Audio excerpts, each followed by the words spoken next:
क्या आपको पता है बिजली स्टैंडर्ड के एक सर्वे के मुताबिक हमारे देश के 29% लोग 15 दिन में अपनी पूरी सैलरी खर्च कर देते हैं। Shocking, right? इमेजिन कीजिए सैलरी के आते ही अपनी फाइनेंशियल प्लानिंग का जर्नी शुरू करें कुछ सिंपल स्टेप्स फॉलो करके, ताकि हर महीने एंड में पैसों की शॉर्टेज ना हो।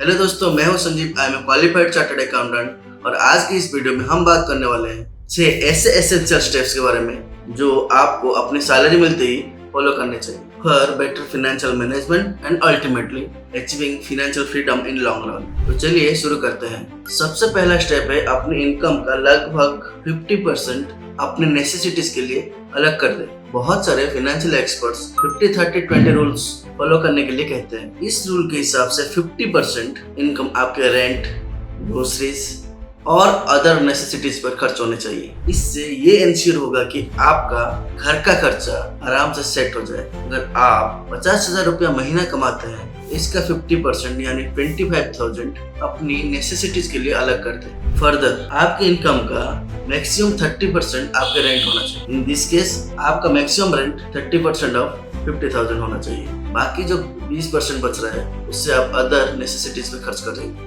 ये डिसिप्लिन आपको खर्च कंट्रोल करने में हेल्प करेगा। नीड्स पे पहले फोकस होने पर आप फाइनेंशियल स्ट्रेस से बच सकते हैं, क्योंकि आप अपने इम्पोर्टेंट बिल्स और खर्चे पहले ही कवर कर चुके हैं। दूसरा स्टेप है, अगर आपके पास कोई क्रेडिट कार्ड्स है तो हर महीने उनका मिनिमम अमाउंट ड्यू डेट से पहले करिए। आपका सिविल स्कोर डायरेक्टली आपकी रीपेमेंट हिस्ट्री से इम्पैक्ट होता है। एक भी पेमेंट अगर आप मिस कर देते हैं तो आपका क्रेडिट स्कोर में बहुत बड़ा ड्रॉप आ सकता है। एक single late payment 50 to 100 point तक स्कोर गिरा सकता है। इसीलिए इट्स वेरी इंपॉर्टेंट कि आप अपने क्रेडिट कार्ड्स के मिनिमम अमाउंट ड्यू डेट से पहले हमेशा भर दें। सोचो, हम लोग होम लोन या फिर व्हीकल लोन के लिए अप्लाई कर रहे हैं और सिर्फ इस गलती की वजह से आपको बैंक लोन देने से मना कर देता है या फिर आपका एलिजिबल अमाउंट सिग्निफिकेंटली लो हो जाता है। और टाइम पर पेमेंट करने से आपका सिविल स्कोर प्रोटेक्ट होगा, लेट फीस से बचेंगे और पेनल्टी इंटरेस्ट से भी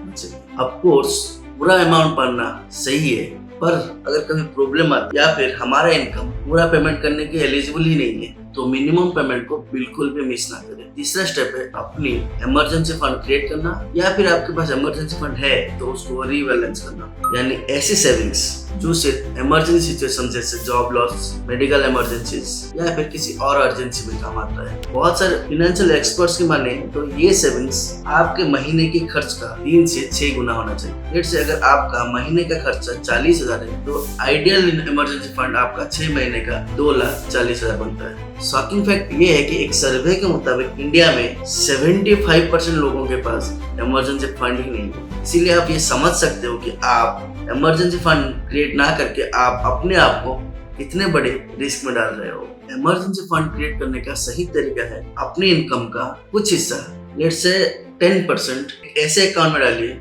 जो इजीली एक्सेसिबल हो, लेकिन ध्यान रखिए ये फंड सिर्फ इमरजेंसी के लिए यूज होना चाहिए। और एक इम्पोर्टेंट बात यह है कि आप जो ये फंड क्रिएट कर रहे हो ये ट्राई करिए कि आप हाई इंटरेस्ट अकाउंट में रखिए। लेट्स से कि आप अगर किसी बैंक में इमरजेंसी फंड को किसी सेविंग्स अकाउंट में रख रहे हो तो बेटर ये होगा कि आप उस बैंक से बात करके स्वीप ऑन कर लो। जिससे क्या होगा कि आपका सेविंग्स अकाउंट्स का इंटरेस्ट नहीं बल्कि फिक्स्ड इंटरेस्ट वाले इंटरेस्ट मिलेंगे। आपको जल्दी से इमरजेंसी फंड क्रिएट करने में हेल्प मिलेगा। इससे ये होगा कि आप किसी भी अनएक्सपेक्टेड सिचुएशन के लिए प्रिपेयर रहेंगे। आपको उधार लेने की जरूरत नहीं पड़ेगी। इमरजेंसी फंड आपको मेंटल पीस देगा, ज्यादा कॉन्फिडेंस से अपनी कैरियर या फिर किसी फाइनेंशियल इंपॉर्टेंट डिसीजन ले पाएंगे। ओके, और नेक्स्ट स्टेप यानी 4th स्टेप इज पे योरसेल्फ फर्स्ट। मतलब पे डे पर अपनी इनकम का कुछ हिस्सा, लेट्स से 10 to 15% अपने फ्यूचर के लिए इन्वेस्ट करें।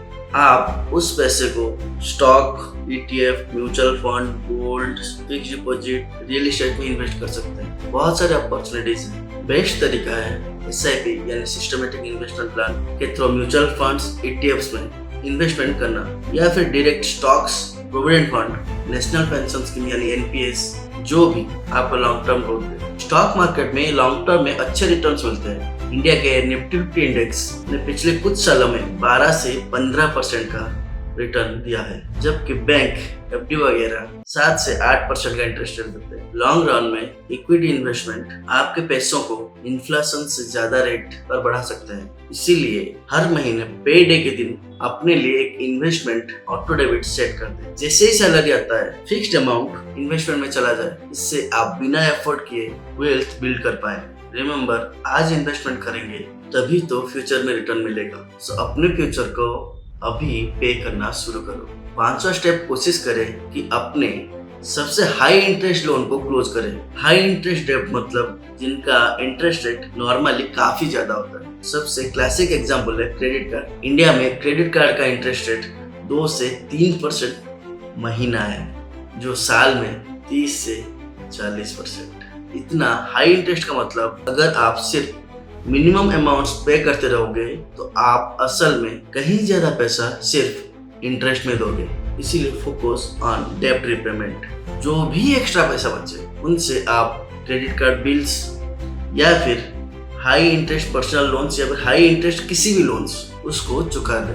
फाइनेंशियल प्लानिंग में इस अप्रोच को बोलते हैं डेब्ट एवरेज मेथड, जहाँ पहले सबसे ज्यादा इंटरेस्ट वाला लोन पे अप कर दिया जाता है। जैसे ही आप हाई इंटरेस्ट डेब्ट को खत्म कर दोगे आपकी कैश फ्लो में बहुत रिलीफ मिलेगी। फिर आप अगले डेब्ट में जा सकते हैं और उनको क्लोज करने की कोशिश करेंगे। इससे आप अपने इंटरेस्ट का प्रेशर कम कर सकते हैं। ये मेथड आपको इन लॉन्ग रन काफी इंटरेस्ट सेव करने में मदद करेगा और आपका सिबिल स्कोर इंप्रूव होगा। आपका एक बेटर फ्यूचर क्रिएट कर पाएंगे। Okay, our last step is very important. अपनी इनकम का कुछ हिस्सा अपने लिए जरूर रखें। खुद के मस्ती के लिए, खुद के फन के लिए। इसे हम फन फंड भी बोल सकते हैं। फाइनेंशियल प्लानिंग का मतलब ये नहीं कि सिर्फ रोटी, कपड़ा, मकान और बिल्स ही चले।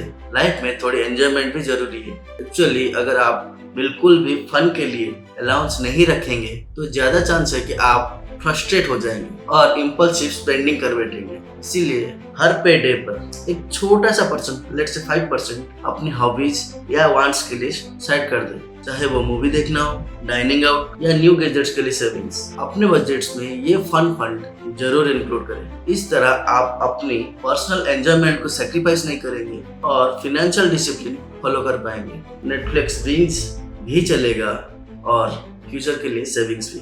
बैलेंस बनी रहेगी तो आप लंबे समय तक अपने प्लान पर स्टिक रह सकते हैं। तो दोस्तों, ये थे वो 6 स्टेप्स जो आप हर सैलरी डे पर फॉलो करना चाहिए, जो आपका फाइनेंशियल जर्नी को नेक्स्ट लेवल तक ले जा सकती है। Quick recap: 50% of your income for necessities, minimum payment of all your credit cards, emergency fund build करना या फिर रीबैलेंस करना, हाई इंटरेस्ट डेब्ट रिपेमेंट पर फोकस करना और खुद के फन के लिए थोड़ा सा अमाउंट एलोकेट करना। इन स्टेप्स को आप अपनी हर पे डे पर अप्लाई करो और धीरे धीरे फर्क देखो। मंथ एंड में पैसा ज्यादा दिन तक टिकने लगेंगे, इमरजेंसी के लिए प्रिपेयर रहेंगे और आप स्ट्रेस फ्री महसूस करेंगे। चलिए, आप इन स्टेप्स को कैसे फॉलो करोगे एक केस स्टडी से समझते हैं। लेट्स से आपका इनकम है 50,000 रुपये पर महीना, तो उसका 50% यानी 25,000 आप अपने नेसेसिटीज पर खर्च करेंगे और उस 25,000 में मैक्सिमम रेंट अमाउंट 30%